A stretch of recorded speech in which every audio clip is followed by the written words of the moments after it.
எம்ஜிஆர் அவர்கள் திமுகவில் சேருவதற்கு முன்பு காங்கிரஸ்காரராக இருந்தார் என்பது பலரும் அறிந்ததே.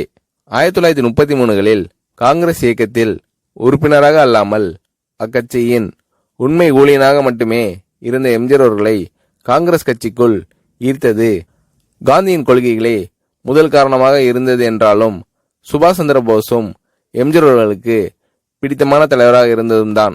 அந்த காலகட்டங்களில் காங்கிரஸில் உள்ள ஈடுபாட்டின் காரணமாக கதர ஆடைகளையே அணிந்து வந்தார் எம்ஜிஆர் அவர்கள்.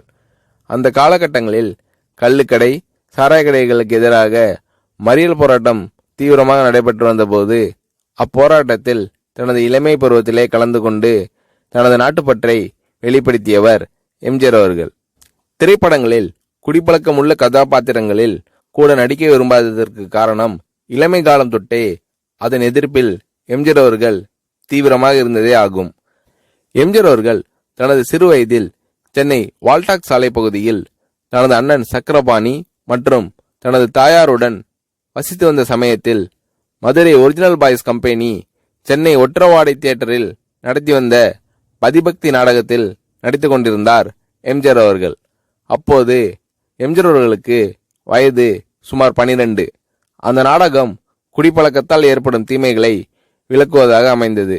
அவ்வாறு ஒரு சமயம் எம்ஜிஆர் அவர்கள் குடியிருந்த இல்லத்திற்கு முன்பு கள்ளுக்கடைகளுக்கு எதிராக மறியல் போராட்டம் நடைபெற்று வந்தபோது அந்த மறியல் போராட்டத்தில் தானும் கலந்து கொள்ள வேண்டும் என்று விரும்பி எம்ஜிஆர் அவர்கள் தனது அண்ணன் சக்கரபாணியிடம் நாடக கொட்டகைக்கு வரை சென்று வருகிறேன் என்று கூறி மறியல் போராட்டத்தில் ஈடுபட்டிருந்த காந்திக்குள்ளா அணிந்திருந்த ஏராளமான காங்கிரஸ்காரர்களுடன் கலந்து கொண்டு பின்னர் அவர்களுடன் கைது செய்யப்பட்டு சென்னை பூக்கடை காவல் நிலையம் கொண்டு செல்லப்பட்டு பின்னர் வயதின் காரணமாக விடுவிக்கப்பட்டார் என்பது குறிப்பிடத்தக்கது.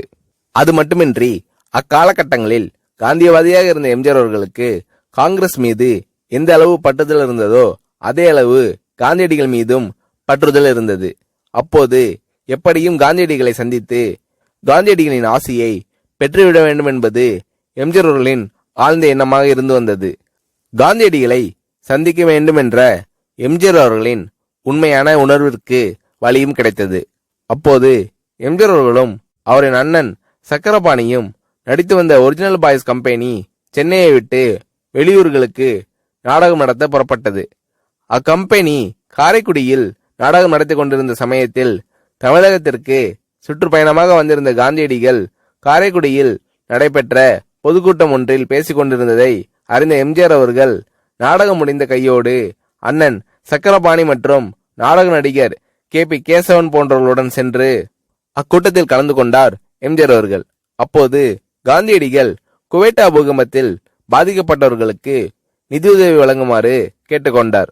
பொதுமக்கள் அனைவரும் வரிசையில் நின்று தங்களிடம் இருந்த பணம் மற்றும் பொருட்களை காந்தியடிகளிடம் கொடுத்தனர். சக்கரபாணி உட்பட உடன் வந்திருந்த யாரிடமும் அப்போது பணம் எதுவும் இருக்கவில்லை.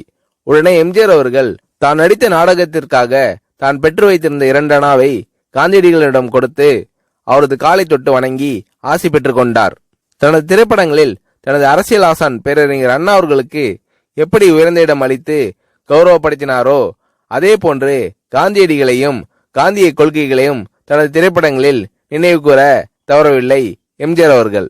இவ்வாறு தனது சிறு வயது முதலே நாட்டுப்பற்றையும் தேசத்தின் நலனையும் தன்னோடு பதித்து கொண்டு நாட்டிற்காக பாடுபடும் மகாத்மா காந்தி போன்ற தலைவர்களின் கரங்களுக்கு தன்னாலான வலு சேர்க்க வேண்டும் என்ற உயரிய எண்ணத்துடன் வாழ்ந்து காட்டியவர்தான் எம்ஜிஆர் அவர்கள்.